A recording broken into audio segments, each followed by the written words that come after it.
அத்தியாயம் 27. வண்டி 40ல கூட போகல.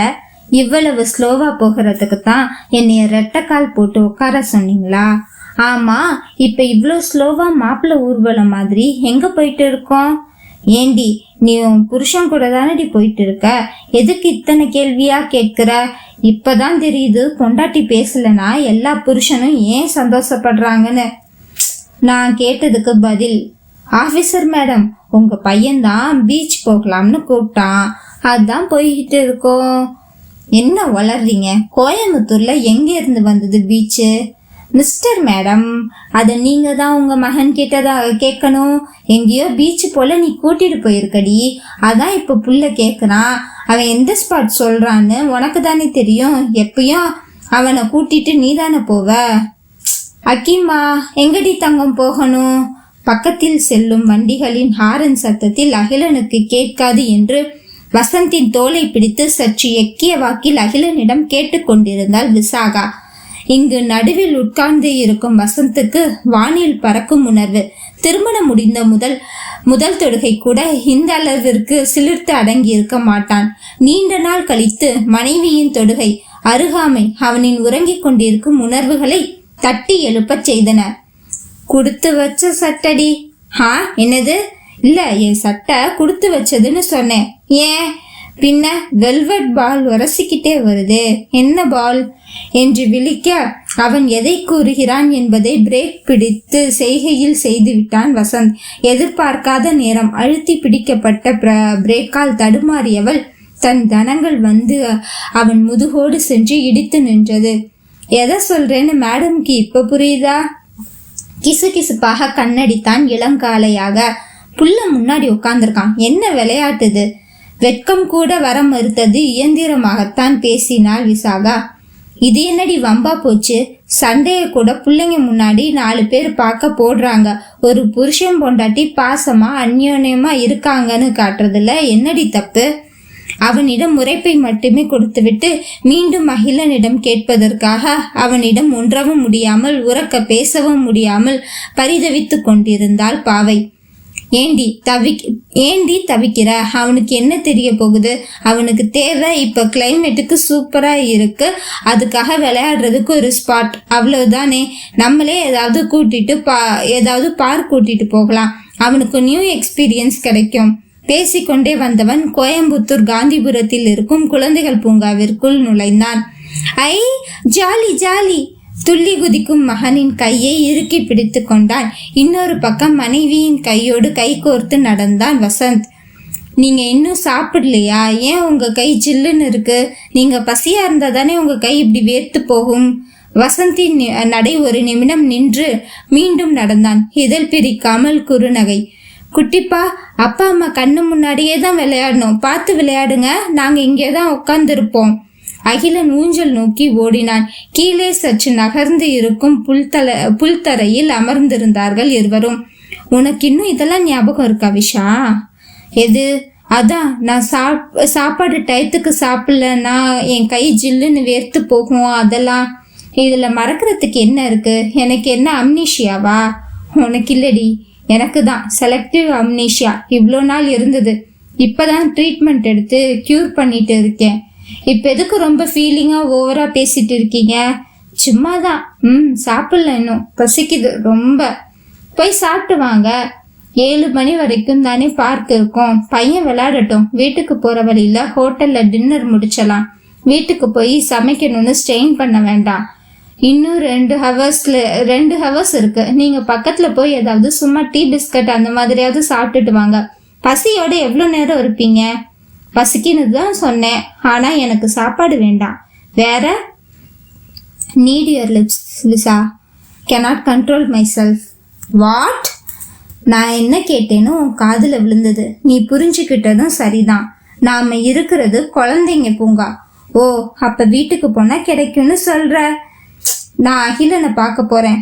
அவன் என்ன தூரமாவா இருக்கான்? கண்ணு முன்னாடி தானே விளையாடுறான். இங்க இருந்து பார்த்தாலே போதும்.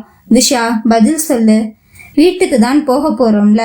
வீட்டுக்கு போனா என்னோட ஆசை முத்தத்தோடு நிக்காது, மொத்தமா எடுத்துக்க தோணும். எனக்கு இப்போதைக்கு உன்னோட ஃபுல் நீட் தேவையில்லை. நீங்க இப்போ என்ன ட்ரை பண்ணிட்டு இருக்கீங்க என்கிட்ட? இன்டிமெசி. ஆஹா, குட் ஜாப். நமக்குள்ள அந்த ஸ்டேஜ் எல்லாம் தாண்டி இதோ நம்ம பெத்து போட்ட புள்ள அங்க விளையாண்டுகிட்டு இருக்கு. So what? ஏதோ ஒரு புக்ல படிச்ச ஞாபகம், ஆனா எந்த புக்குன்னு தான் தெரியல. ஒரு அழகான சேயிங், ஒருத்தர் மேல மீண்டும் மீண்டும் காதலில் விழுறதுதான் நல்ல ரிலேஷன்ஷிப்பா. என்ன, என்னை குத்தி காட்டுறீங்களா? பைத்தியம். நான் என்ன சொல்றேன், நீ என்ன புரிஞ்சுக்கிற? விஷாகாவின் கையை பிடித்து தன் கையோடு பொத்தி வைத்து இதழுக்கும் நோகாமல் அவளின் கையில் பட்டும் படாமல் ஒரு மென்முத்தம் வைத்தான். உடல் சிலிர்த்து அடங்க அவனிடமிருந்து தன் கைகளை உருவிக்கொள்ள முயன்று தோற்று போனாள் பாவை. அவனின் முத்தம் தான் மென்மை, ஆனால் பிடித்திருந்தது என்னவோ வன்மைதான். நீ எனக்கே சொந்தம் என்பதை வார்த்தையால் இல்லாமல் செயலில் காட்டியிருந்தான் புதிதாக காதல் வந்த கல்வன். அக்கிமா, இங்கேயே தான் இருக்கணும். அப்பா பைக்ல சாவி விட்டுட்டு வந்துட்டேன், எடுத்துட்டு வந்துடுறோம் நாங்க. ஊஞ்சலில் விளையாடி கொண்டிருந்த அகிலனிடம் கூறிவிட்டு வேகமாக விசாகாவின் கையை பிடித்து இழுத்து கொண்டு பைக் நிப்பாட்டி இருக்கும் மரத்தின் ஓரம் சென்றான். என்ன புதுசு புதுசா பண்றீங்க? நீங்க வெளியில வந்தா கைய கூட பிடிச்சிட்டு வராத ஆள் தானே. ஏண்டி கேள்வியா கேக்குற? என்னமோ இப்பதான் இதெல்லாம் தோணுது. இந்த கேள்வி கேட்கிற உதட்டுக்கு கொஞ்ச நேரம் ஓய்வு கொடுக்கணும். என் உதட்டுக்குள்ள ஒளிச்சு வச்சுக்கணும். கொடுக்குறியா? விஷாகா மிரண்டு சுதாரிக்கும் முன் அவளின் பின்தலையை பற்றி இழுத்து தன் தடித்த இதழோடு இதழ் அணைத்து அவளின் இதழ் ரசத்தில் மூழ்கிவிட்டான் வசந்த். விசாகாவின் முனங்களும் எதிர்ப்பு அத்தனையும் வசந்தின் இதழுக்குள் அடங்கியது. அங்கிருந்த மரத்தில் அவளை சாய்த்து தன் முழு மேனியும் அவள் மேல் பொருத்தி அவளின் கீழிதழை சுவைத்து முடித்து மெல்ல கண்ணை திறந்தவன் கண்டது தன் அணைப்பில் உருகி நிற்கும் பெண்மானைத்தான். மகனின் ஞாபகம் வந்து தான் அவளை விலகியது. ஆனால் மகனுக்காக தான் உன்னுடன் இருக்கிறேன், மகன் மட்டும் போதும் என்று மூச்சுக்கு 300 முறை கூறுபவள் இப்பொழுது அனைத்தையும் மறந்து எங்கிருக்கிறோம் என்பதையெல்லாம் மறந்து தன் அணைப்பில் அடங்கி நிற்பதை பார்க்கும் பொழுது வசந்திற்கு தான் மேலும் குற்ற உணர்ச்சியாக இருந்தது. தன்னுடைய அருகாமையை, தன்னுடைய உண்மையான நேசத்தையும் அவள் எந்த அளவுக்கு தேடி இருக்கிறாள் என்பது புரியவே உண்மை தீயாக சுட்டது. மீண்டும் விசாகாவின் இதழை நாவால் நெருடி இவனின் பட்டை இதழ் கொண்டு உரசி மெல்லமாக அவளின் இதழில் ஊதினான். ஆடவனின் மூச்சுக்காற்றில் கலந்து வந்த சென்டர் ஃப்ரெஷின் மனம் தன் நாசியை அடைய உயிர் பெற்ற சிலை அவனை நிமிர்ந்து பார்க்க கூட எண்ணமில்லாமல் வேக வேகமாக அங்கிருந்து நகர்ந்து தன்னுடைய மகன் இருக்கும் இடத்திற்கு தேடி சென்று விட்டாள். இவளை எப்படிதான் வலிக்கி கொண்டு வருவது என்று பெருமூச்சு விட்டவன் பின்பு அவளின் பின்னாலேயே சென்று பார்த்தவனுக்கு கண்களில் ஓரம் ஒரு நீர்த்துளி. அகில்! அன்னையின் குரலுக்கு வேகமாக ஓடி வந்த அகிலனை தாவி அணைத்து கொண்டவளுக்கு தன்னுடைய இயல்பு நிலைக்கு வரவே மிகவும் சிரமமாக இருந்தது. இவள இப்ப எதுக்கு சொந்த புருஷன் முத்தத்துக்கு மயங்கி நின்னதுக்கு இவ்வளோ ஓவர் ரியாக்ட் பண்றான்னு தெரியலையே. அங்க நல்லா தானே மயங்கி போய் நின்னுக்கிட்டு இருந்தா, மயக்கம் தெளிஞ்சதும் புள்ளைய விட்டுட்டு ஏதோ தப்பு பண்ண மாதிரில ஃபீல் பண்றா. ஆண்டவா, எனக்கும் இந்த காதலுக்கும் செட்டே ஆகாதாப்பா. இந்த 90s கிட்ட நீதான் காப்பாத்தணும் என்று மானசீகமாக புலம்பிக் கொண்டவன் அவர்களுடன் சென்று ஐக்கியமாகி விட்டான். இன்னும் சிறிது நேரம் அங்கு இருக்கும் ஊஞ்சல், ராட்டினம் என்று அனைத்திலும் அகிலன் மகிழ்ச்சியாக விளையாடிவிட்டு பின்பு இருவரும் வெளியே வந்து ஒரு ஹோட்டலில் இரவு உணவை திருப்தியாக முடித்துவிட்டு மீண்டும் வண்டியை எடுத்துக்கொண்டு வீடு சென்றார்கள். அகிலன் வாய் ஓயாமல் பேசிக்கொண்டே வந்து கொண்டிருந்தான். தந்தையிடமும் சற்று எக்கி அன்னையிடமும். அந்த பிஞ்சு மனத்தில் தான் எத்தனை நாள் ஏக்கமோ தெரியவில்லை. எப்பொழுதும் அன்னையுடன் மட்டுமே அவன் வருவது. தந்தையுடன் வண்டியில் செல்லும் பிள்ளைகளை பார்க்கும் பொழுது ஏக்கமாக இருக்கும். இருந்தாலும் தனக்காகத்தானே அன்னை இத்தனை செய்கிறாள் என்று தன் ஏக்கத்தை கூட வெளிக்காட்டாமல் அந்த பிஞ்சு வயதில் கூட முதிர்ச்சியாக நடந்து கொள்வான். ஆனால் இன்று கேட்டதெல்லாம் கைகூடி விட்டது என்கின்ற நிலையில் ஒரு கையில் தந்தையும் ஒரு கையில் அன்னையும் பிடித்து கொண்டு சுற்றி வந்தது மகிழ்ச்சியாக இருந்தது. நாளை பள்ளி சென்று தன்னுடைய தோழர்களிடம் இதை பற்றி கூற வேண்டும் என்றுதான் பேசிக்கொண்டே வந்தான். வழி எங்கும் மகன் என்னென்னவோ பேச பேச அத்தனைக்கும் பொறுமையாக கொட்டி கொண்டும் அவனுக்கு பதில் மொழி கூறிக்கொண்டும் வரும் வசந்த் இருவருக்கும் புதிதே. விஷா, நைட்டி போட்டுக்கிறியா ப்ளீஸ்? விஷா என்று ஆரம்பித்தவன் மீதி வார்த்தைகளை சத்தம் போடாமல் வெறும் வாயசைப்பில் கூறிவிட்டு இரவு உடை அணிய குளியல் அறைக்குள் சென்று விட்டான். விஷாகா எப்பொழுதும் நாள் முழுவதும் ஒரே உடையில் இருந்தால் நாளை குளித்துவிட்டு வேறு ஆடை மாற்றிக்கொள்ளலாம் என்கின்றதில் இரவு உடை அணியாமல் அப்படியே படுத்து உறங்கி விடுவாள். அதனால்தான் அவளை நைட்டியில் அருகில் பார்த்து வெகு நாட்கள் ஆகிறது என்பதால் வசந்த் கோரிக்கை விடுத்து விட்டான். ஆனால் அவன் எதற்காக அப்படி சொல்கிறான் என்பதை புரியாதவளா அவள்? இத்தனை வருட தாம்பத்திய வாழ்க்கையில் கணவனின் பார்வையும் பேச்சும் தொடுகையும் எதற்கு என்று தெரியாமல் செல்லும் கிடைக்காத என்ன யோசனை? உங்க ஆள் இன்னும் வரலையா? ஈ என்று அனைத்து பற்களையும் காட்டி சிரித்து வைத்தான் வெக்கம் கெட்ட ஹாரூன். வீட்டுல ஒண்ணு வேலை பாக்குற இடத்துல ஒண்ணுன்னு வச்சுக்க. கொடுப்பின வேணும் ஹாரூன். சார் நீங்க ரொம்ப வாழ்றீங்க. ஹாரூன் தோலை பொறாமையில் தட்டி சென்றான் அலுவலகத்தில் பணிபுரியும் சக பணியாளர். அதற்கும் வெட்கமே இல்லாமல் சிரித்து வைத்தான் இவன். ஹாரூனுக்கு விசாகா அழகில் மயக்கம் உண்டு எப்பொழுதும். அதனினும் அவள் மற்ற ஆண்களை பார்க்காமல் தன்னையே சுற்றி வருவதில் பெரும் கர்வமும் உண்டு. டேய், என்ன பகல் கனவா? என்ன விஷயம்? முகம் பளிச்சுன்னு இருக்கு. ஃப்ரெண்டு வீட்டுல இருக்கேன்னு நேத்தி போன் கட் பண்ணன. ஃப்ரெண்டு கூட ரொம்ப வேலையோ? அவனின் பேச்சில் எந்த பெண்ணுக்கும் முகசுளிப்பும் அருவருப்பும் ஏன் கோபம் கூட வரலாம். ஆனால் விசாகாவிற்கு எந்த உணர்வுகளும் வரவில்லை. இது என்ன தெரிந்த கதைதானே. தவறு என்னவோ 2 பேரும் மேல்தான். ஆனால் பழி எப்பொழுதும் வந்து சேர்வது என் மேல் மட்டுமல்லவா என்று அதை வெறும் தூசியைப் போல தட்டிவிட்டு வேலையில் மூழ்கி விடுவாள். என் மூஞ்சி பளிச்சுன்னு இருக்கிறது இருக்கட்டும், ஓ மூஞ்சியே ரொம்ப சலிப்பா இருக்கு. என்ன ஆச்சு ஹாரூன்? எதுவும் பிரச்சனையா?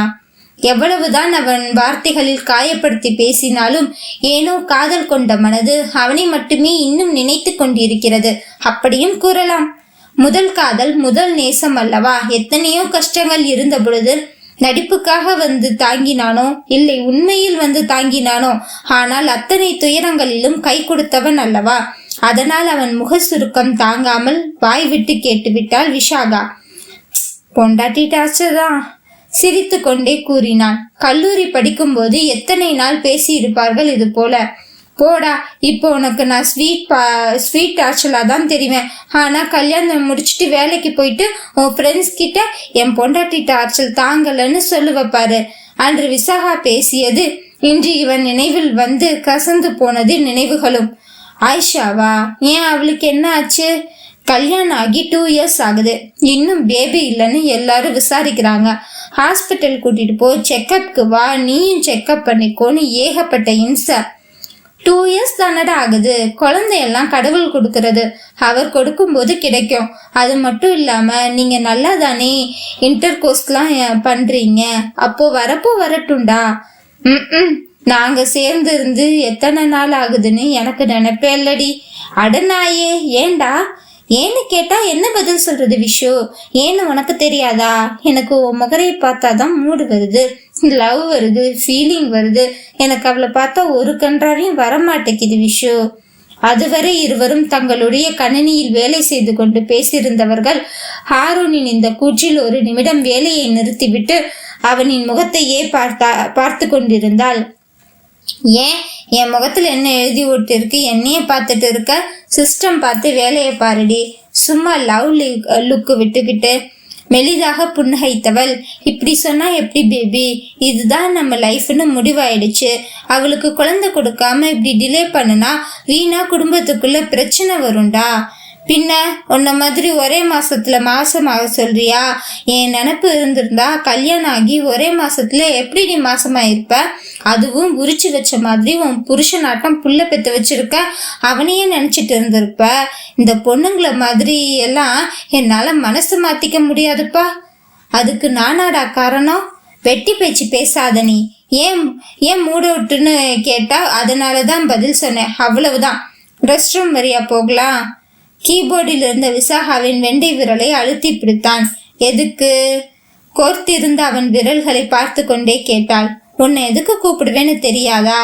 டேய், நம்ம இப்ப என்ன பேசிக்கிட்டு இருக்கோம்? நீ பாட்டுக்கு ஜாலியா மேட்ரு பண்றதுக்கு தனியா கூப்பிடுற? ப்ளீஸ் விஷு, எனக்கு தலை பயங்கரமா வலிக்குது. எனக்கு ரிலாக்ஸ் தான் தேவை. எனக்கு ரிலாக்ஸேஷன் வேணும்னா உனக்குள்ள நான் மூழ்கணும், உலகம் மறக்கணும். Please cooperate பண்ணுடி. அதற்கு மேல் ஹாரூனுக்கு விளக்கம் சொல்வதற்கு அங்கு விசாகா இல்லை. நேராக ரெஸ்ட் ரூம் நோக்கி நடக்க ஆரம்பித்து விட்டாள். அவள் செல்லும் வழியை பார்த்தவனுக்கு பரவச புன்னகை. அது மை டார்லிங். கொஞ்சி கொண்டவன் யாரும் பார்க்கவில்லை என்று உறுதிப்படுத்தி கொண்டு அவள் பின்னே சென்றான். எப்பொழுதும் விடுமுறையில் ஒரு நேரம் ஓயாமல் தன்னிடம் அலைபேசியில் பேசிக்கொண்டே இருப்பவள் நேற்று காலையில் ஃப்ரெண்ட் வீட்டில் இருக்கிறேன் என்று கூறியதுடன் அழைப்பை நிப்பாட்டி விட்டாள். அது போக வரும்பொழுது இருந்த முகஜொலிப்பை எல்லாம் வைத்து அவன் வேறு ஏதோ கற்பனையில் இருக்க தன்னுடைய கவலை தோய்ந்த முகத்தை பார்க்க தாங்காமல் தான் கூப்பிட்டதும் வந்து நிற்கும் விஷாகாவை பார்க்கும் பொழுது இன்னும் தன் பிடியில் தான் அவள் இருக்கிறாள் என்று நிம்மதி அவனுக்கு முகம் முழுவதும். காலை இப்பொழுதுதான் அனைவரும் அலுவலகத்திற்கு வந்து சிறிது நேரம் ஆகியிருப்பதால் ரெஸ்ட் ரூமுக்கு யாரும் வரமாட்டார்கள் என்று தெரிந்துதானே இந்த நேரத்தில் ஹாரூன் விசாகாவை கூப்பிட்டது. தனக்கு வேண்டும் என்றால் என்ன வேணாலும் செய்யக்கூடிய மனம் படைத்தவன் தான் ஹாரூன். ஹாரூன், அது நான் இருக்கிறதுனாலதான் உனக்கு ஆயிஷா மேல எந்த இன்ட்ரெஸ்டும் வரமாட்டேங்குதோன்னு நினைக்கிறேன். நான் வேணா வேற ஆஃபீஸ் ஜாயின் பண்ணிக்கட்டுமா, இல்ல வீட்டுல வேணா இருக்கேனே. முறைக்காதடா, சும்மா ஒரு 2 months போதும். 2 months என்கிட்ட கேப் எடுத்துக்கிட்டு அவ கூட இன்டிமேட்டா இருந்துரு.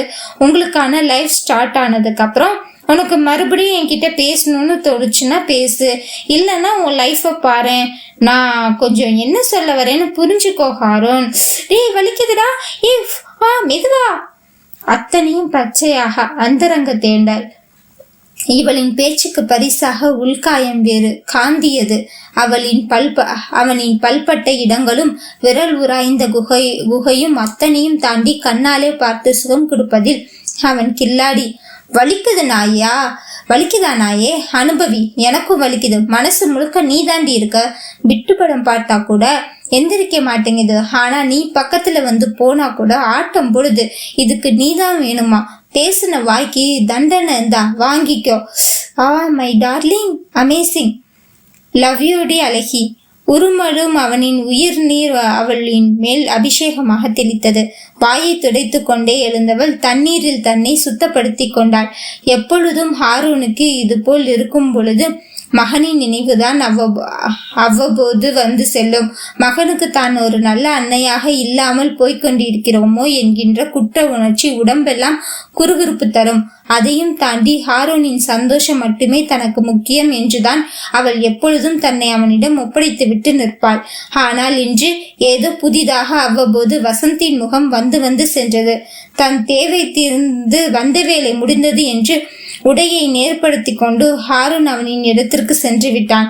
தன் ஆடைகளை சரிப்படுத்தி அங்கு இருக்கும் கண்ணாடி முன்னாடி நின்று அவளின் உருவத்தையே பார்த்து கொண்டிருந்தாள். முடிந்த மட்டும் தண்ணீரை எடுத்து தன் முகத்தில் அடித்து தன்னுடைய கோபத்தையும் மாற்றாமையும் தண்ணீரில் கரைத்து கொண்டிருந்தாள். என்ன பிறவி இது? விரும்பியவனை ஏற்க முடியாமல் ஒரு தடை வந்தது. சரி, விரும்பிய வாழ்க்கைதான் கிடைக்கவில்லை. கிடைத்த வாழ்க்கையை விரும்ப ஆரம்பிக்கலாம் என்றால் அதற்கு ஒரு இடையூறு வந்தது. இப்பொழுது விரும்பிய வாழ்க்கையும் கையில் வந்து அழுத்துகிறது. கிடைத்த வாழ்க்கையும் தன்னையே நாடுகிறது.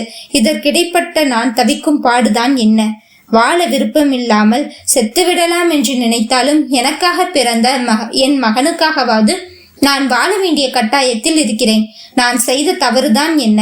யாரையும் புண்படுத்தாமல் அவர்களை விட்டு விலகுவது, பேசாமல் அகிலனை கூட்டிக் கொண்டு சொல்லாமல் கொள்ளாமல் இருவரிடமிருந்து தப்பித்து எங்காவது ஓடிவிடலாமா? மனதுடன் போராடி கொண்டிருந்தாள் விசாகா. சற்று நேரத்தில் கணவனிடமிருந்து அழைப்பு வந்தது. ஹலோ குல்ஃபி. இனாஃப் வசந்த், என்னை சாகடிக்கிறதுன்னு முடிவு பண்ணிட்டீங்களா? எடுத்த எடுப்பில் அனல் கக்கும் கேள்வியாக வந்தது. இவ்வளவு நாள் அழுத்தி வைத்துக் கொண்டிருந்த பாரத்தை யாரிடமாவது கொட்டினால் தேவலாம் போல் இருந்தது. அப்பொழுதுதான் சரியாக வசந்தின் அழைப்பு வரவும் அவளுடைய கோபத்தை கணவனிடமே காட்டிவிட்டாள். என்னாச்சுடி? இன்னும் என்ன ஆகணும்னு நினைக்கிறீங்க? நான் வாழ்றது, உயிரோடு இருக்கிறது எதுவுமே உங்களுக்கு கிடையாது. என் கழுத்துல இருக்கிற தாலி, நான் சுமந்துட்டு இருக்க குடும்ப வாழ்க்கை எல்லாமே என் அகிலனுக்கு அங்கீகாரமான ஒரு வாழ்க்கை கிடைக்கணும். அதுக்காக மட்டும்தான். தயவு செஞ்சு அதை புரிஞ்சுக்கோங்க. விஷா, என்ன ஆச்சுடா? வாழவும் விடாம சாகவும் விடாம நரகத்துக்கு தள்ளிட்டு இருக்கீங்க. இன்னும் நான் செத்தாதான் நீங்க நிம்மதியா இருப்பீங்களா? ஏய், வந்தேன்னு வை, பல்ல கல்லட்டிடுவேன். இப்ப சாகிற அளவுக்கு உனக்கு என்னடி வந்தது? உங்க அம்மா சொன்னாங்கன்னு என்னை கல்யாணம் பண்ணிக்கிட்டீங்க. நானும் அமைதியா அந்த கல்யாணத்துக்கு ஒத்துழைப்பு கொடுத்தேன். வாழ ஆரம்பிச்சதும் பழசெல்லாம் யோசிச்சுட்டு நிம்மதியை கெடுத்துக்க வேண்டாம், இதுதான் ரியாலிட்டின்னு சொன்னீங்க. நானும் அதை அக்செப்ட் பண்ணிக்கிட்டு உங்க கூட வாழ ஆரம்பிச்சேன். திடீர்னு கொஞ்ச நாள் கழிச்சு விலக ஆரம்பிச்சிங்க. ஏன் என்னன்னு காரணம் புரியாம இருந்தப்போ என்னோட பாஸ்ட் பத்தி தூண்டி துருவி கேட்க ஆரம்பிச்சது நீங்க தான். ஒன்று விடாம உங்ககிட்ட உண்மையா இருக்கணுங்கிறதுக்காக சொன்னது ஏன் தப்பாவே இருந்தாலும் நீங்க என்ன பண்ணியிருக்கணும்? உன் கூட எனக்கு வாழ இஷ்டம் இல்லைன்னு அப்படியே என்னை வெட்டி விட்டுட்டு போயிருந்திருக்கணும் இல்லையா? இதுதான் வாழ்க்கைன்னு ஏத்துட்டு நார்மலா வாழ பழகி இருந்திருக்கணும். அப்போ தெளிவா எதையும் நீங்களும் செய்யாம என்னையும் யோசிக்க விடாம இப்ப மறுபடியும் வந்து பழையபடி வாழ வான்னு கூப்பிட்டா எப்படி வருத்தணும்? எனக்கு நீங்களா ஹாரணும்னு கேட்டீங்கன்னா அவன் தான் முக்கியம். நான் செத்தே இருக்க கூடும் பிரசவத்துல, அது உங்களுக்கு தெரியும்னு நினைக்கிறேன். அப்போ என் கூட இருந்தது ஹாரன் தான்.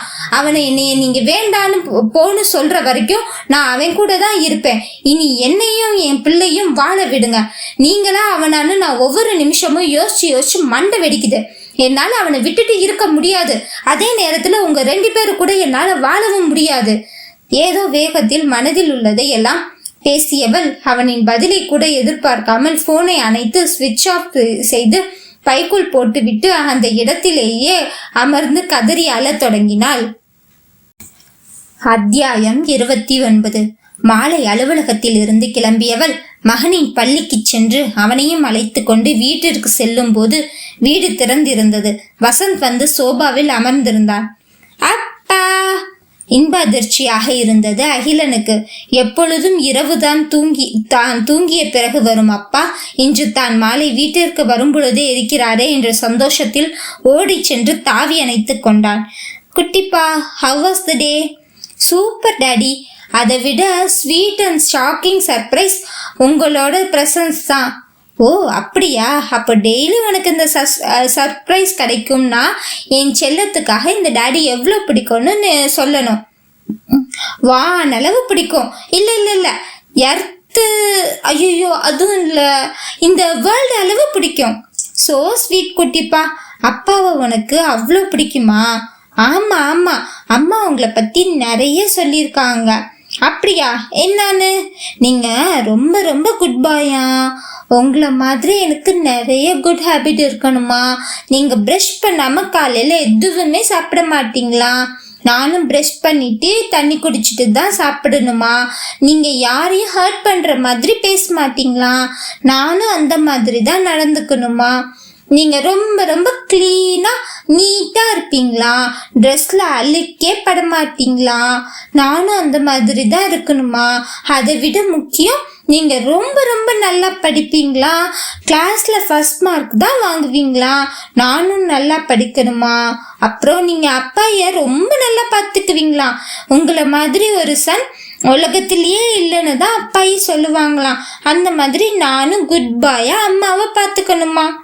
மழலை மொழியில் மகன் கூற கூற என்ன உணர்கிறோம் என்று தெரியாமல் மகனின் முகத்தையே பார்த்து கொண்டிருந்தான் வசந்த். அக்கி இங்கே வா, ஸ்கூல் யூனிஃபார்ம் மாத்து, ட்ரெஸ் மாத்திட்டு கைகால் மூஞ்சி கழுவி ரெஃப்ரெஷ் ஆகு. ஈவினிங் ஸ்நாக்ஸ் என்ன வேணும் ஏன் அக்கி குட்டிக்கு? Mummy bread omelette with cheese. Okay done, refresh ஆகிட்டு வாங்க. அகிலன் தன்னை சுத்தப்படுத்தி கொண்டு வருவதற்குள் இவளும் குளியல் அறைக்குள் சென்று சுத்தப்படுத்தி கொண்டு வேறு உடைக்கு மாறியவள் அடுப்படைக்குள் சென்று மகன் கேட்ட பிரெட் ஆம்லெட், சீஸ் மற்றும் டீ போட்டு இவளுக்கும் கணவனுக்கும் சேர்த்து பிரெட் ஆம்லெட் தயாரித்து வந்து சோபாவில் டீப்பாயின் மேல் வைத்துவிட்டு அமர்ந்தாள். சிறிது நேரத்தில் ஓடி வந்த மகன் ஸ்நாக்ஸ் ரசித்து சாப்பிட்டு விட்டு கார்ட்டூன் சிறிது நேரம் பார்த்துவிட்டு படிக்க ஓடினான். இது அத்தனையும் மௌனமாக வசந்த் மனைவியையும் மகனையும் மாறி மாறி பார்த்து கொண்டு ஒவ்வொன்றையும் கவனித்து கொண்டிருந்தான். அக்கி போய் ரூம்ல படி, 1 hour தான் டைம், ஹோம்ஒர்க் எல்லாம் ஃபினிஷ் பண்ணியிருக்கணும், அடுத்து 1 hour படிக்கணும், ஞாபகம் இருக்குல்ல, போ என்றவள் சோபாவில் தலையை சாய்த்து கண்ணை மூடி அமர்ந்து காலை தூக்கி டீப்பாயின் மேல் வைத்து ஆட்டிக்கொண்டு டிவியில் ஓடும் பாடலை கேட்டுக்கொண்டிருந்தாள். கல்வரே கல்வரே கண் கொண்டு பாரீரோ, அந்த பாடல் தொலைக்காட்சியில் ஏகா ரகுமான் இசையில் ஸ்ரேயா கோஷலில் மயக்கும் குரலில் பாடல் ஓடிக்கொண்டிருக்க மெல்ல சோபாவில் இருந்து கீழே அமர்ந்தவன் மனைவியின் காலை பிடித்து பதமாக அமுக்கி அவளின் ஒவ்வொரு விரலுக்கும் முத்தமிட ஆரம்பித்தான். கண்ணை மூடி சாய்வாக அமர்ந்திருந்தவளுக்கு முதலில் ஒன்றும் புரியவில்லை என்றாலும் சிறிது நேரத்திலேயே கணவனின் தொடுகையும் முத்தமும் புரிய தீச்சிட்டார் போல சற்றென்று உருவி எழுந்து நின்றார். என்ன பண்ணிட்டு இருக்கீங்க? இல்லடி, ரொம்ப கலப்பா தெரிஞ்ச, அதான் காலமைக்கு விட்டுட்டு அப்படியே முத்தம். Stop it. காலையில தான் ஃபோன்ல அவ்வளோ சொன்னேன், மறுபடியும் உங்க இஷ்டத்துக்கு நடந்துக்கிட்டா என்ன அர்த்தம்? என்னை மன்னிக்கவே மாட்டியா? நீங்க எத்தனை முறை என்கிட்ட மன்னிப்பு கேட்டீங்க நான் உங்களை மன்னிக்காம இருக்கிறதுக்கு? சரி, இப்போ கேட்குறேன், மன்னிச்சிடு. உன்னோட கஷ்ட காலத்துல உன் கூட துணையா இல்லாம இருந்தது, உன்னை வார்த்தையால வதச்சது, உன்னை நோகடிச்சது, உன்னையும் என் பிள்ளையும் இன்னொருத்தர் பார்த்துக்கிறாங்கன்னு தெரிஞ்சும் நான் அனாதையா நிக்க விட்டது எல்லாத்துக்கும் சேர்த்து மன்னிப்பு கேட்குறேன். கையை காலா நினைக்கிறதெல்லாம் இல்லை, நேரடியா உன் காலை பிடிச்சே மன்னிப்பு கேட்குறேன் என்றவன் விசாகா யோசிக்கும் முன் அவளின் பாதத்தில் விழுந்து விட்டான். கொஞ்சம் கூட பதறாமல் அவனையே நேர்கொண்டு பார்த்தவள், உங்களை நான் ஏன் மன்னிக்கணும்? கையை கட்டி கொண்டு கேள்வி வந்தது. ஏன்னா நீ என்னை லவ் பண்ற. அஃப்கோர்ஸ் நானும் தான் உன்னை லவ் பண்றேன், பட் நான் இப்பதான் பண்ண ஆரம்பிச்சிருக்கேன். நீங்க லவ் பண்ணுங்க, அது உங்க இஷ்டம். நான் உங்களை லவ் பண்றேன்னு எதை வச்சு சொல்றீங்க? இந்த உலகத்திலேயே நான் வெறுக்கிற முதல் ஆள் நீங்க மட்டும்தான். யாரோட மன்னிப்பை ஏத்துக்கிட்டாலும் உங்களோட மன்னிப்பை மட்டும் என்னால ஏத்துக்கவே முடியாது. இதுலயே தெரியுது நீ என்ன லவ் பண்றேன்னு. சும்மா ஏதாவது லூசு போல பேசாதீங்க. நான் இந்த உலகத்திலேயே ரொம்ப வெறுக்கிறது உங்களைத்தானு சொல்லிட்டு இருக்கேன். அதையே தான் நானும் சொல்றேன். நேசிச்சவங்க மேலதான் வெறுப்பு வரும், வெறுக்கிறவங்கள தான் மறுபடியும் அதை விட அதிகமா நேசிக்கவும் முடியும். எந்த படத்துல வர டயலாக் இது? உனக்கு எப்படி புரிய வைக்கிறதுன்னு எனக்கு சத்தியமா தெரியல விஷாகா. சரி, நான் சில கேள்வி கேட்குறேன், அதுக்கு நீ பதில் சொல்லு. அந்த பதில் எனக்கு சொல்றதா இல்லாம உன் மனசுக்கு நீ சொல்ற பதிலா இருக்கட்டும்.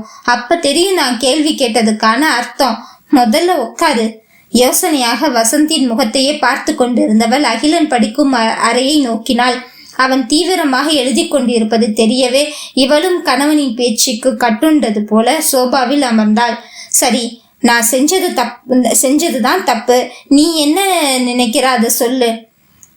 இதுக்கு தான் இவ்வளோ பில்டப்பா? சுத்தி வளைச்சு பொண்டாட்டி சரியில்லை, தண்ணி அடிச்சேன்னு நீங்க சொல்ற கதையெல்லாம் கேட்டுட்டு இருக்க எனக்கு பொறுமை இல்லை. நகருங்க, நான் கிளம்புறேன். ஏய் உக்காரடி. ஓங்கி ஒலித்த வசந்தின் குரலில் அதிர்ந்து மீண்டும் அமர்ந்தாள். நான் சொல்ற வரைக்கும் இடத்த விட்டு எந்திரிக்காத. பேசுனா தீராதது எந்த பிரச்சனையும் இல்லை. நான் கேட்ட கேள்விக்கு எனக்கு பதில் தெரிஞ்சாகணும். என்ன சொல்ல வரீங்க? எல்லார் வாழ்க்கையிலும் பாஸ்ட் லைஃப்னு ஒன்று இருக்கும். என் லைஃப்ல அந்த மாதிரி தான் ஹாரூன் வந்தான். பிடிச்சிருந்தது, லவ் பண்ணோம், முடியல, கல்யாணம் பண்ணிக்காம பிரிஞ்சிட்டோம். நான் உங்களை கல்யாணம் பண்ணதுக்கு அப்புறம் உங்களுக்கு மட்டும்தான் உண்மையா இருந்தேன் என்பது ரொம்ப உங்களுக்கும் தெரியும். அப்படி இருந்தும் என்னோட உண்மைக்கும் நேர்மைக்கும் நீங்க கொடுத்த பரிசு என்ன? மௌனமாக அமர்ந்திருக்கும் வசந்தின் முகத்தை தன்னை நோக்கி பார்க்க வைத்தவள், நான் பேசி முடிக்கிற வரைக்கும் என் கண்ணையே பார்த்துட்டு இருக்கணும். நீங்க எனக்கு கொடுத்த மிகப்பெரிய பரிசு என்ன தெரியுமா? தனிமை. உணர்ச்சிகள் எல்லாம் உங்களுக்கு மட்டும்தான் இருக்கணுமா? எங்களுக்கு இருக்கக்கூடாதா? ஒரு வாரம் ஊர்ல காதலா என் கூட கூடி கழிச்சிட்டு அதுக்கப்புறம் காதல் இருந்ததா இல்லையான்னு நான் கவனிக்கல. ஏன்னா நீங்க என்ன வேற கண்ணோட்டத்துல பார்க்க ஆரம்பிச்சிருக்கீங்கன்னு நீங்க உங்க வாயால சொல்ற வரைக்கும் எனக்கு தெரியல. அப்படியே கடமைக்காகவாவது ஒரு மாசம் வரைக்கும் என் கூட சேர்ந்து தான் இருந்தீங்க. எத்தனை உணர்ச்சியை தூண்டி இருக்கீங்க. குழந்தையும் உண்டாகிடுச்சு. குழந்தை உண்டானதும் நான் முதல்ல தேடினது உங்களோட அணைப்பதான். அதை கொடுத்தீங்களா? நான் சொன்னதும் நீங்க என்னை கட்டி பிடிச்சு சினிமால காட்டுற மாதிரி தூக்கி சுத்தி ராட்டினோல சுத்த வேணாம். அட்லீஸ்ட் ஒரு ஹக் பண்ணி தேங்க்ஸ் சொன்னீங்களா? சொல்லுங்க. இல்ல. அடுத்து எனக்கு எத்தனை மாசம் வாமிட், தலை சுற்றல், லோ பிபி இருந்ததுன்னு உங்களுக்கு தெரியுமா? எனக்கு 6 மாசத்துக்கு சாப்பிட உடனே அத்தனையும் வாமிட் வரும், மயக்கம் அப்படி இருக்கும். அன்னைக்கு என்ன வேலைக்கு போக விடாம வீட்டில தான் வச்சுக்கிட்டீங்க. தேவையான அத்தனை பொருளும் வீட்டில் இருந்தது தான். ஆனா உங்களோட அரவணைப்பு, லோ பிபி வந்து செவுத்த பிடிச்சிக்கிட்டே போய் குளுக்கோஸ் கலந்து குடிக்கிற நேரம் கூட என்ன ஆகுமோன்னு பரிதவிச்சு போவேன் நானு. அப்ப நான் தேடின போது என் கூட நீங்க இருந்தீங்களா? வாந்தி எடுக்கும் போது ஆதரவா என் தலையை பிடிச்சுக்கிட்டீங்களா? நான் மயங்கி சோஃபால எத்தனையோ தடவை சாஞ்சு உட்காரும் போது உங்க தோலை எனக்கு கொடுத்தீங்களா சாஞ்சிக்க? இல்லை கடை சாப்பாடு எதுவுமே ஒத்துக்காம வீட்லேயே மாஸ்கை கட்டிக்கிட்டு சமைப்பேன். எனக்கு சமைக்கிற எந்த ஸ்மெல்லும் செட் ஆகலை. அவ்வளவு கஷ்டப்படும் போது என்னை பக்கத்தில் உட்கார வச்சு எனக்கு பிடிச்ச ஒரு தயிர் சாதமாவது நீங்கள் செஞ்சு போட்டீங்களா? இல்லை. நீங்கள் கேட்கலாம், ஒன்று உங்கள் அம்மா வீட்டுக்கு போக வேண்டியதானே, இல்லை உங்கள் அம்மாவை இங்கே கூட்டிகிட்டு வந்து வச்சுக்க வேண்டியதானேன்னு. நமக்குள்ளே நடக்கிற இந்த கண்ணாமூச்சி ஆட்டமும் யாருக்கும் நம்ம கல்யாணம் பண்ணிக்கிட்டோமோ அவங்களோட நிம்மதியை கெடுக்கிற மாதிரி இருக்கும். அதான் நான் யார் வீட்டுக்கும் போகாமல் இங்கேயே இருந்தேன். அதோ இத்தோன்னு வளகாப்பு நடந்தது, ரொம்ப விமர்சையாக நடந்தது. அதுக்கு கூட மீட்டிங் இருக்குது, அங்கே போகணும் இங்கே போகணும்னு இல்லாத வேலையை எடுத்துட்டு நீங்கள் ஓடி ஒளியில் வீட்டில் யாருக்காவது நீங்கள் காரணம் சொன்னீங்களா? கேட்குற அத்தனை பேருக்கும் காரணம் சொல்லி சொல்லி ஓஞ்சி போய் வளகாப்புங்கிற சந்தோஷமான நிகழ்ச்சி கூட ஏண்டா நடக்குதுன்னு வெறுத்து போய் நின்னேன். நான் என் குழந்தையோட முதல் அசைவன் நான் தொட்டு சந்தோஷப்பட்டேன். அப்பா வந்துட்டாங்க, அப்பா சாப்பிட்றாங்கன்னு ஒவ்வொரு முறை நான் வாய்க்குள்ளே சொல்லும் போதும் என் குழந்தை எட்டி எட்டி உதப்பான். அப்போ நீங்கள் கையை வச்சு நான் உங்களுக்கு நான் இருக்கேன் அப்படின்னு சொல்லி ஆதரவு கொடுத்துருக்கீங்களா? சொல்லுங்க. இல்லை என்னும் விதமாக தலையாட்டினான் வசந்த். அத்தியாயம் 30. விஷாகா கேட்கும் எந்த கேள்விக்கும் வசந்திடம் பதில் இல்லை என்பது எந்த அளவிற்கு உண்மையோ அதே போல் வசந்த் கேட்கப்படும் ஒற்றை கேள்விக்கும் இவளிடமும் பதில் இல்லாமல் போகும் என்பது மறுக்க முடியாத உண்மை. ஒவ்வொன்றுக்கும் இல்லை என்று மறுத்து கொண்டிருந்தவனிடம் மீண்டும் மீண்டும் கேள்வி கணைகளை அம்புகளாக வீசி கொண்டிருந்தாள் விஷாகா. திடீரென்று காதல் முளைத்து தன்னை நெருங்கும் கணவனிடம் எல்லாம் மறந்து ஒண்டவும் முடியவில்லை, மறுத்து ஓடவும் மனமில்லை. ஆனால் வந்த தடுமாற்றத்தின் வெளிப்பாடு இந்த ஆங்காரம். இத்தோடு இந்த பிரச்சனையை விட்டுவிடு, என்னை நிம்மதியாக வாழவிடு என்று கும்பிடு போட்டு விட வேண்டும் என்கின்ற எண்ணம்தான். சரி, அதெல்லாம் விடுங்க. நான் பிரெக்னெண்டா இருக்கும்போது எனக்கு 9வது மாசம் எங்க வீட்டுல சொந்த ஊருக்கு கூப்பிட்டாங்க. அப்ப நீங்க என்ன சொன்னீங்க? நம்ம 2 பேரும் சந்தோஷமா வாழ்வதை காமிச்சு கொள்கிற மாதிரி ஒரு பாயிண்ட் சொன்னீங்களே, நினப்பு இருக்கா? அவளுக்கு பிரசவம் இங்கேயே பார்த்துக்கலாம், இங்கே தான் எல்லா ஃபெசிலிட்டிஸும் இருக்கும். அதே போல் பக்கத்தில் தான் அவள் ரெகுலராக செக் பண்ணிட்டு இருக்க ஹாஸ்பிட்டல். அதனால அவள் இங்கேயே இருக்கட்டும், நான் பார்த்துக்கிறேன். இதெல்லாம் நம்புற மாதிரியே சொன்னீங்க தானே? ஆமாம்.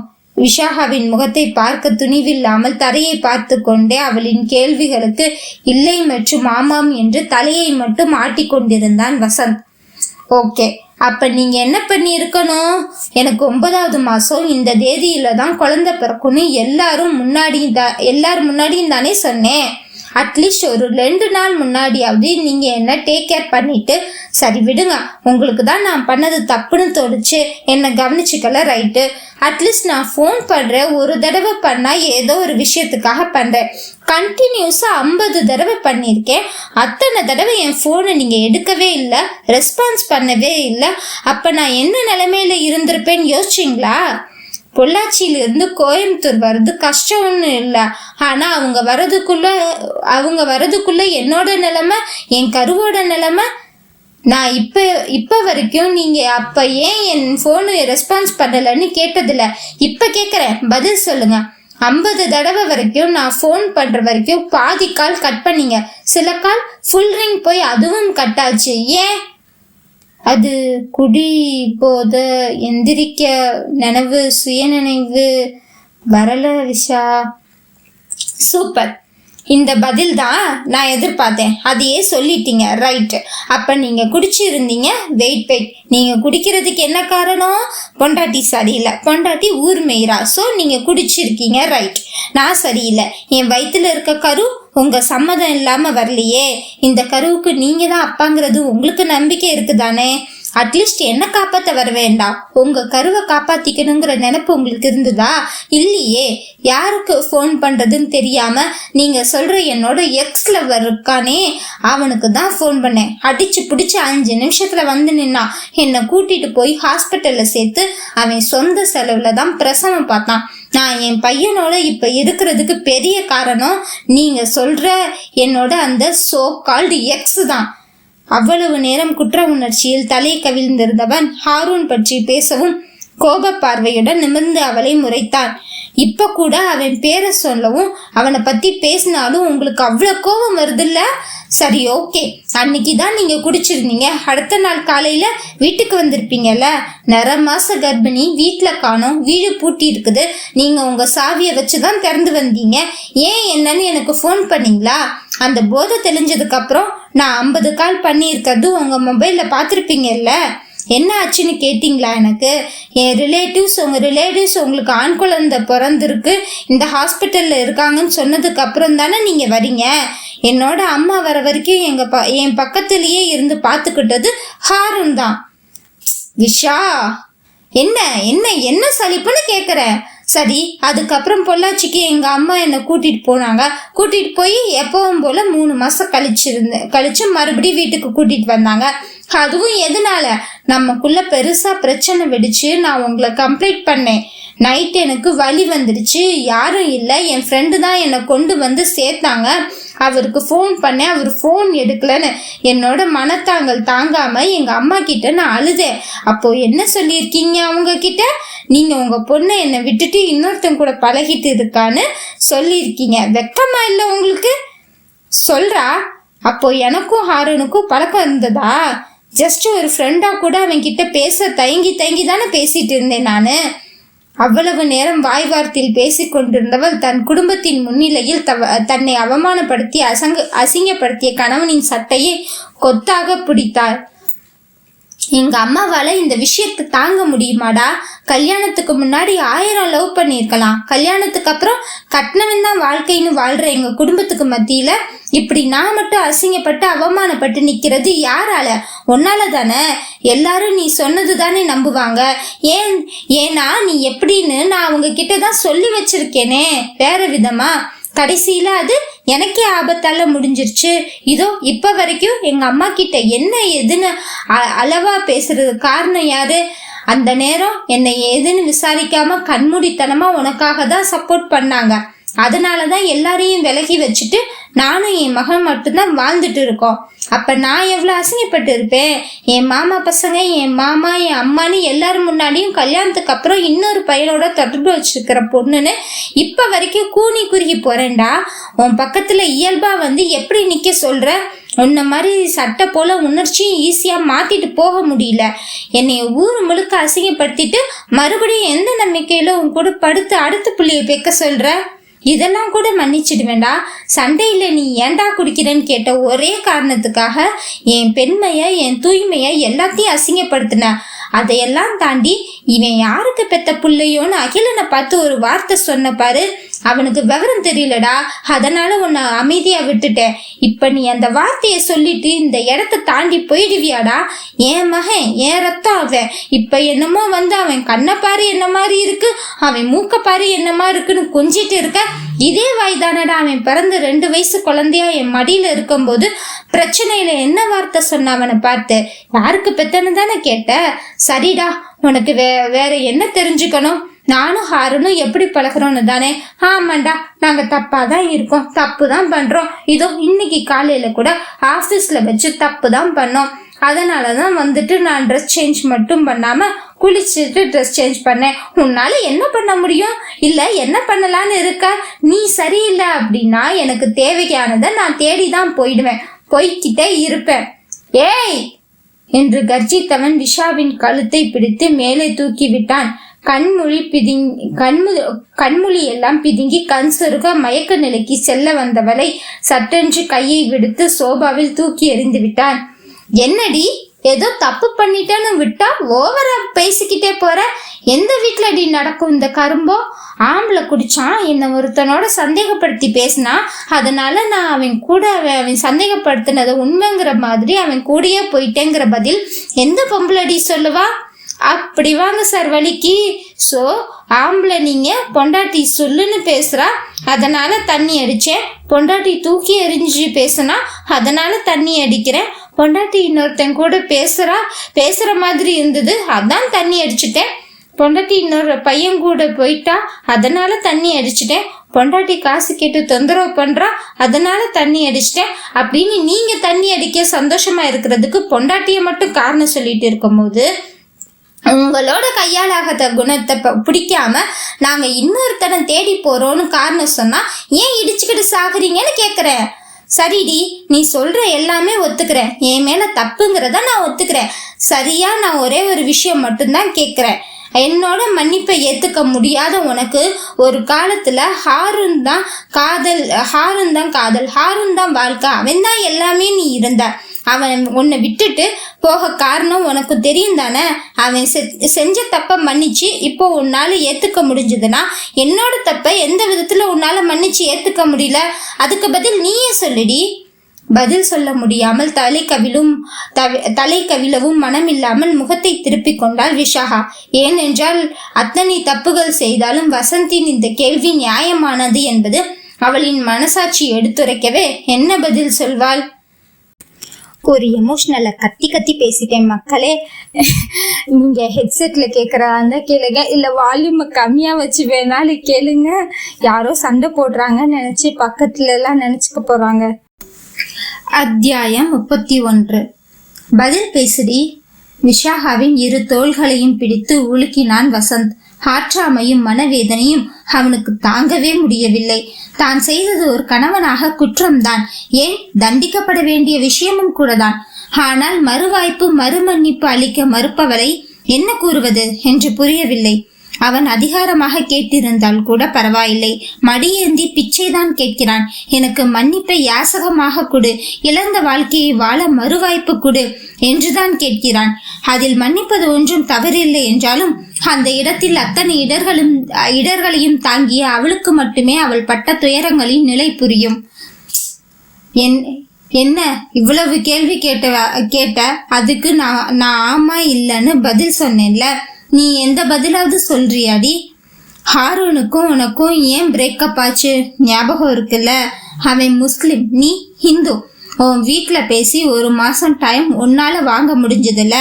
லவ்னா துரத்தி அடிக்க ஓடுற ஒரு சர்க்கிள்ல இருந்து வந்தவ தான் நீனு. லவ் பண்ணா அசிங்கமா பாக்குற குடும்பத்தை சேர்ந்தவ தான் நீனு. அப்படிப்பட்ட குடும்பத்திலயும் தனியா ஒரு பொண்ணா நின்னு போராடி உன் லவ்வ உன்னால பேச முடிஞ்சதுல்ல. அதுவும் மதம் விட்டு மதம் மாறி அவனைதான் வாழ்க்கை துணையா தேர்ந்தெடுத்து இருக்கேன்னு உன்னால தைரியமா நின்னு பேச முடிஞ்சதில்ல. வீட்டுல ஒரு மாசம் அவகாசமும் உன்னால வாங்க முடிஞ்சதில்ல. இதை ஏன் உன்னோட ஹாரூன் இப்ப மூச்சுக்கு 300 தடவை குதிக்கிறிய என்னோட எக்ஸ் லவ்வர்னு? இப்போ நாங்க கன்சர்ன்ல தான் இருக்கோம் அப்படியெல்லாம் சொல்றியே, அவனால ஏன் பர்மிஷன் வாங்க முடியல? பர்மிஷன் வாங்கலைனாலும் பரவாயில்ல, உன்னை ஒரு முறையா ரெஜிஸ்டர் மேரேஜ் பண்ணிக்கிட்டு ஏன் கொண்டு அவங்க அம்மா முன்னாடி நிப்பாட்ட முடியல? அவன் அப்பையும் அவங்க அம்மாவை யோசிச்சான் தானே, உன்னை யோசிக்கல.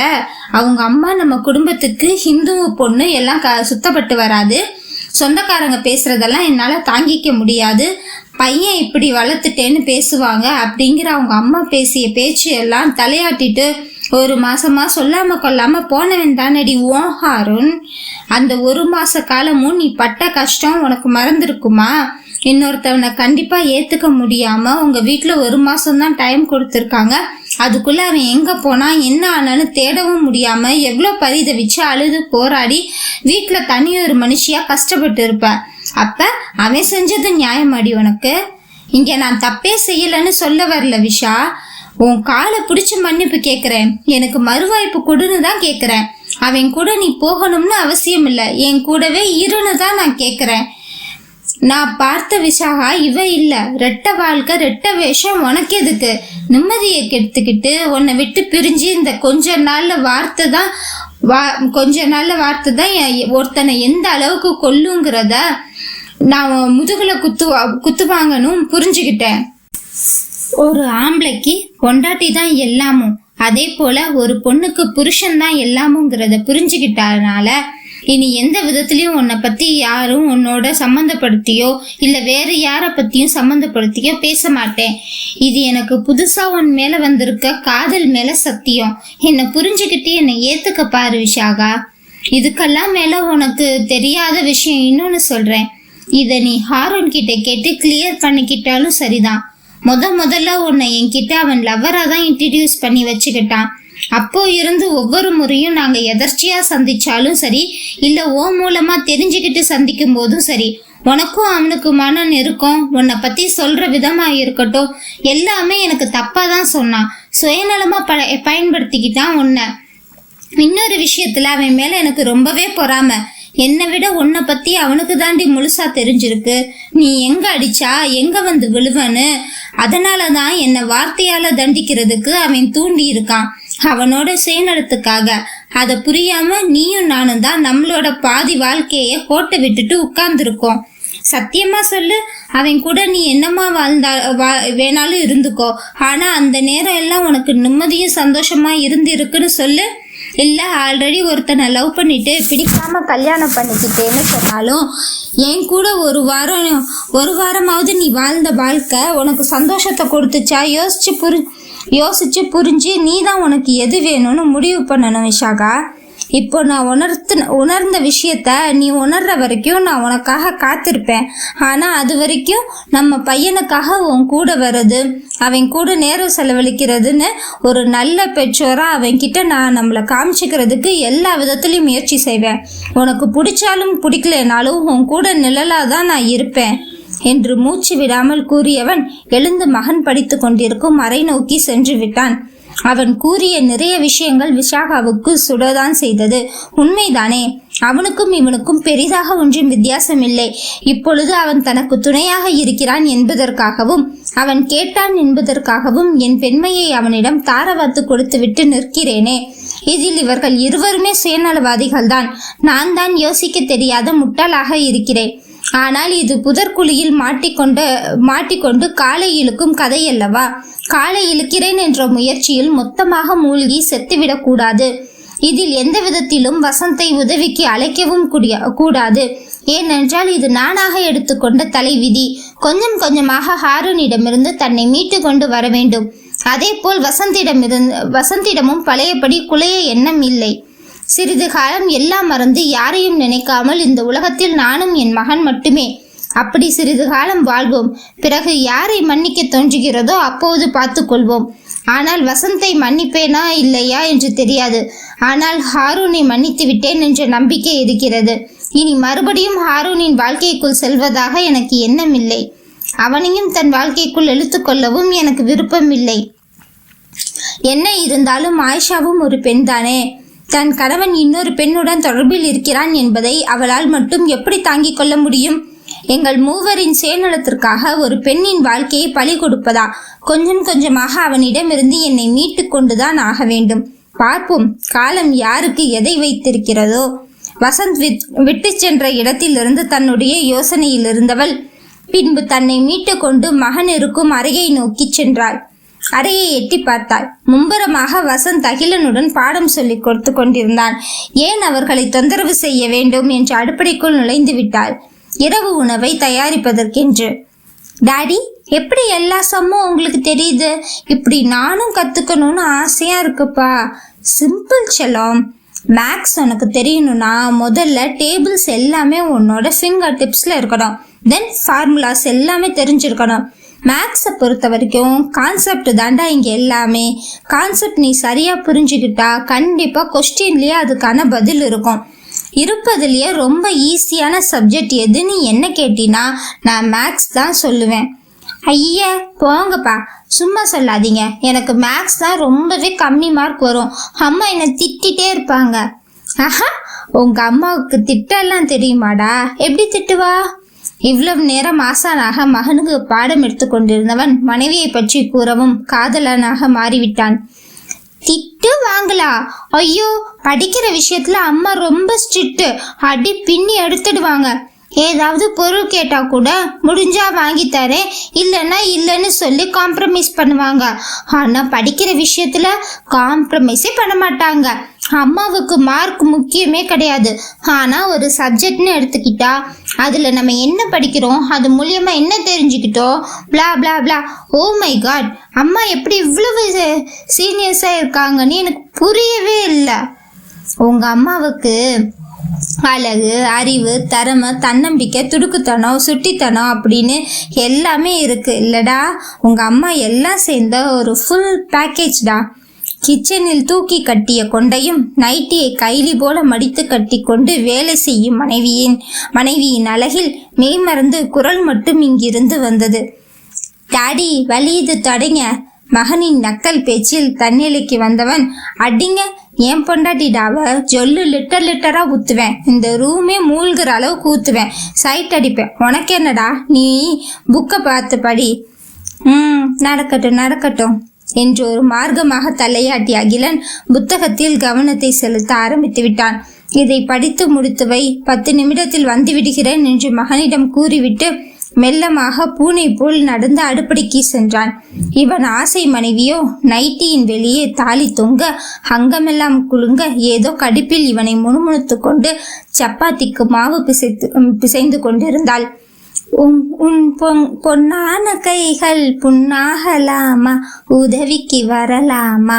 கணவனின் குரலில் திரும்பியவள் அவனின் பார்வை செல்லும் இடத்தையும் அவன் பாடிய விதத்தையும் பார்த்தவளுக்கு அருகில் தக்காளி வெங்காயம் நறுக்குவதற்காக வைத்திருந்த கத்தியை எடுத்து அவனை பார்த்து கொண்டே கையில் தட்டி கொண்டிருந்தாள் முறைப்புடன்.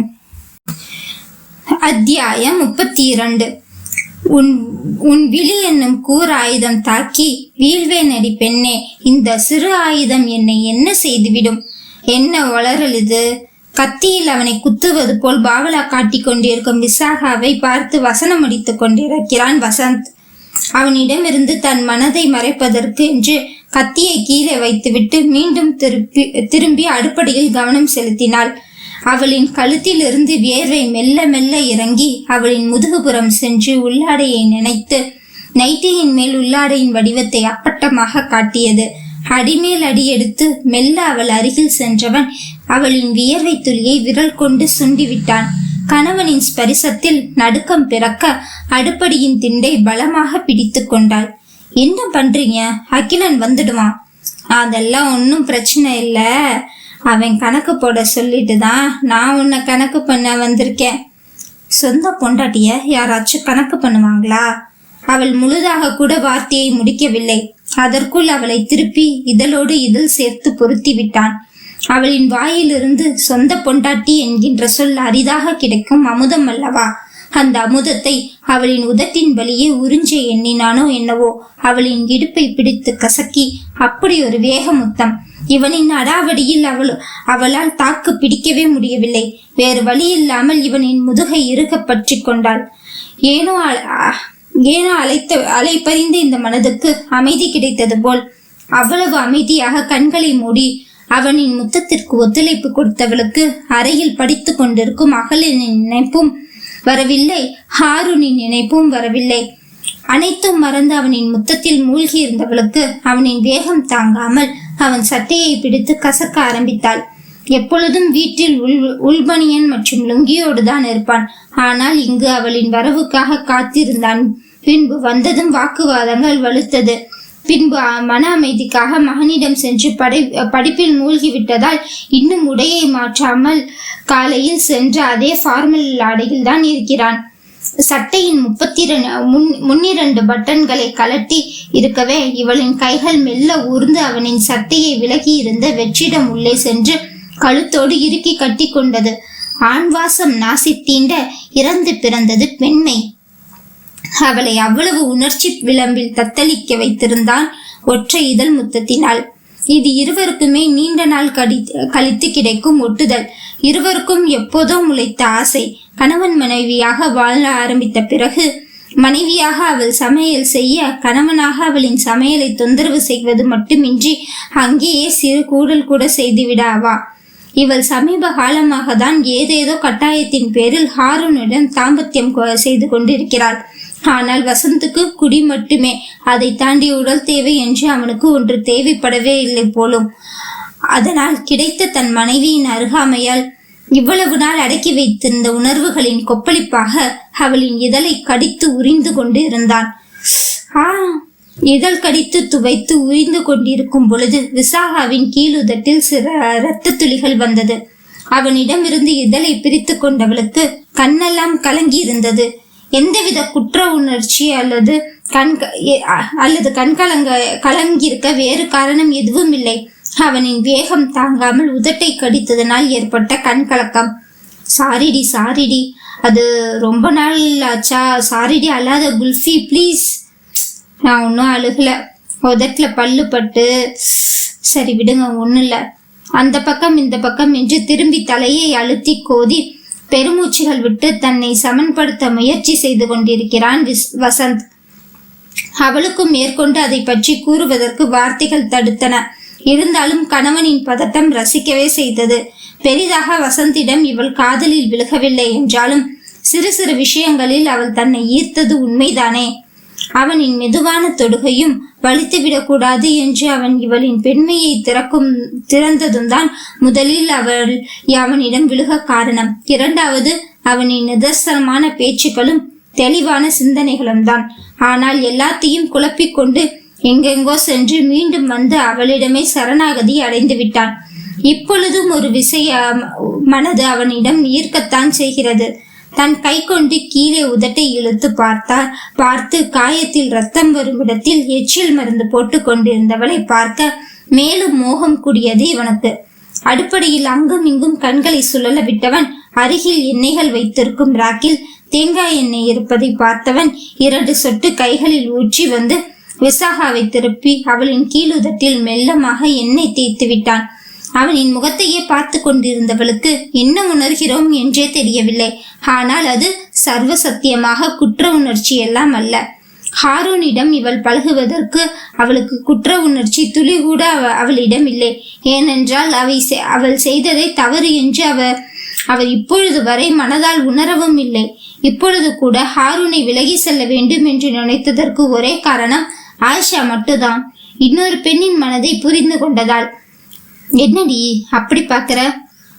ஒற்றை புருவம் உயர்த்தி கண்ணை அடித்தான் கல்வனவன். Do you want sex with me? ஏன் அப்படி கேட்குற? இல்லை, உங்க கிஸ்ல உங்க நீடு தெரிஞ்சுது என்று கண்ணாலேயே முட்டி வெளியே வர துடிக்கும் அவனின் ஆண்மையை காட்டினாள். இல்லைன்னு பொய் சொல்ல மாட்டேன். But I want love you more and more.